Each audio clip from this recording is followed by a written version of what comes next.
Joining us now, just off the plane from Baghdad, there's Francis Noronha, former Ontario civil servant, now spending perhaps too much time in the Middle East and places beyond. Nice to have you here. Thank you. I'm glad to be here. Can we do a little background on you, first of all? You spent how many years in the Ontario Civil Service?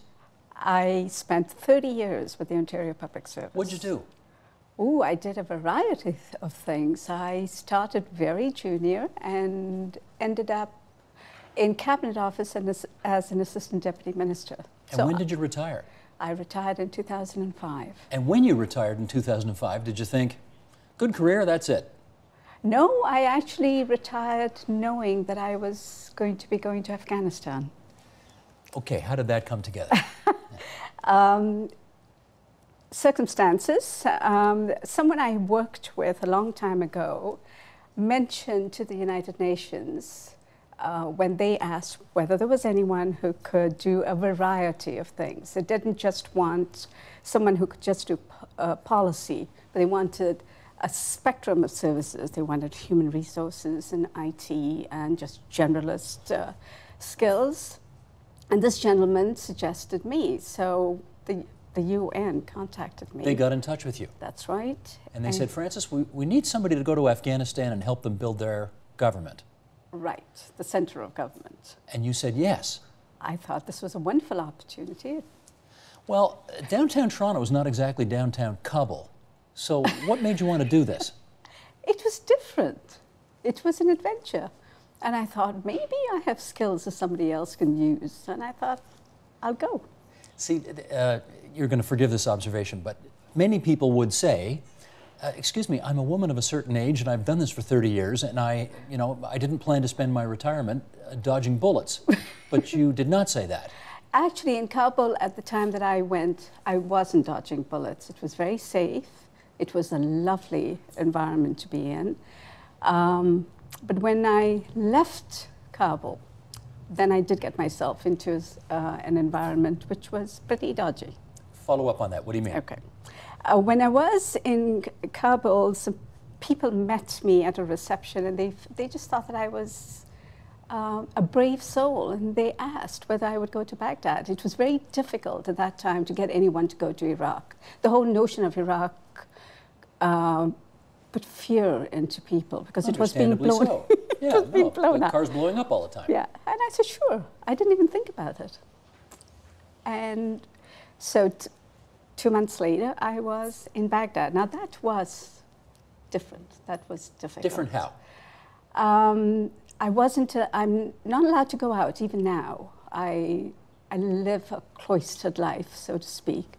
I can't go out on my own. I have to go out with bodyguards. I have to carry body armor with me. You wear a flak jacket? I do. All the time?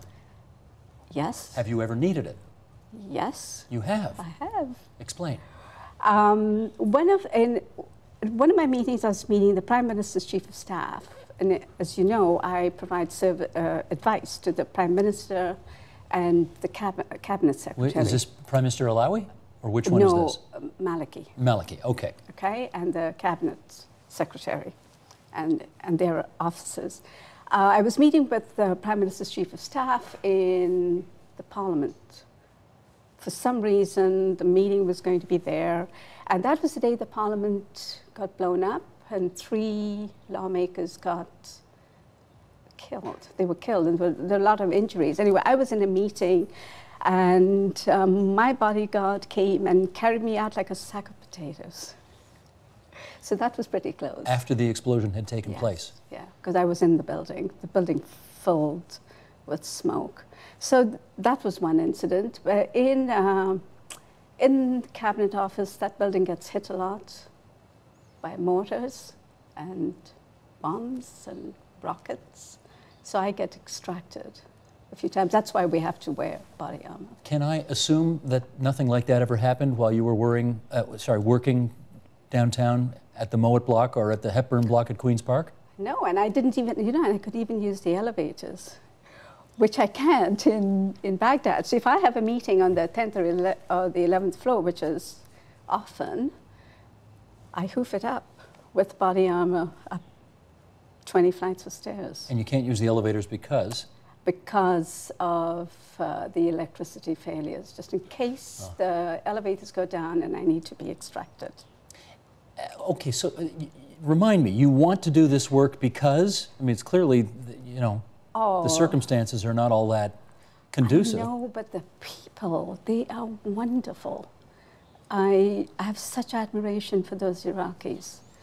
And I did for the Afghans as well, you know, but I think Afghanistan is now where Iraq was a few years ago, but I can speak to the Iraqis. They are an incredible bunch of people. The resilience and the courage that they show every day to come to work, not knowing whether they will go home that night, whether they will be killed, whether somebody will assassinate them or they'll be caught in a bomb blast. You're talking about the people who are basically charged with creating a civil service. That's right. Providing advice to politicians. Providing advice to politicians, but even the secretaries and the middle management, all of them, they come to work every single day. So if they have the courage to do that and they want to learn from us, how can I say I don't want to do this? Well, because it's dangerous work. So you could say it if you wanted to. Yeah, I could, but you know, they're making progress. So as long as they're making progress, that's fine.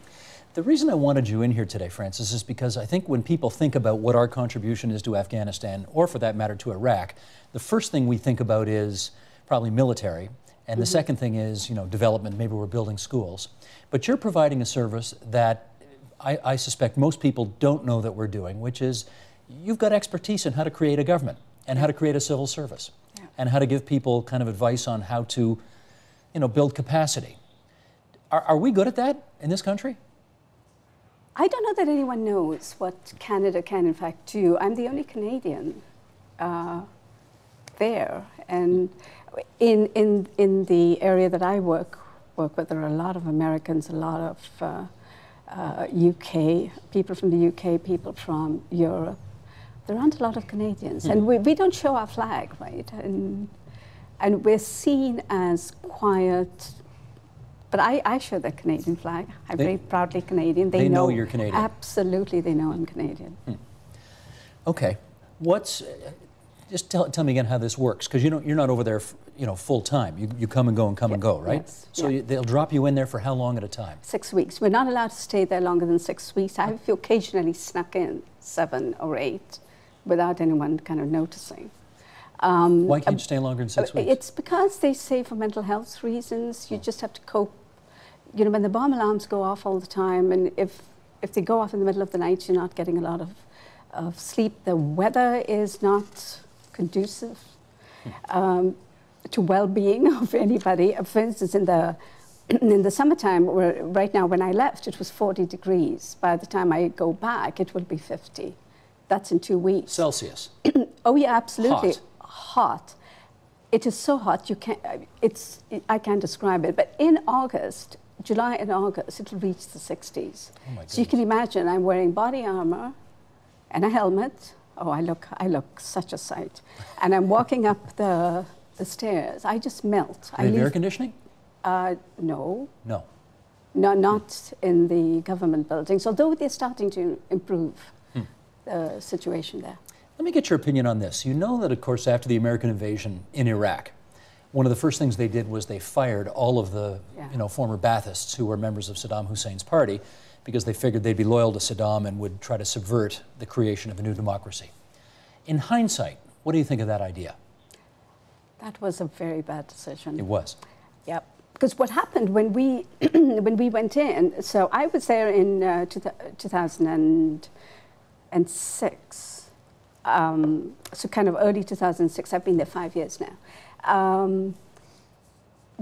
When you strip off a layer of bureaucracy, which is the middle manager and the senior managers, then you're left with no one who knows how to operate government. So we went in, and they didn't even know how to set up meetings. So if they don't know how to schedule a calendar for a day, how are they going to know how to schedule a cabinet meeting? Not just for that one meeting, but for 4 or 5 meetings down the road. So all the stuff that we take for granted on how the machinery of government just sort of keeps on ticking. That's right. They had none of that. None of it. We've now, 5 years later, are getting into teaching them how to do policy.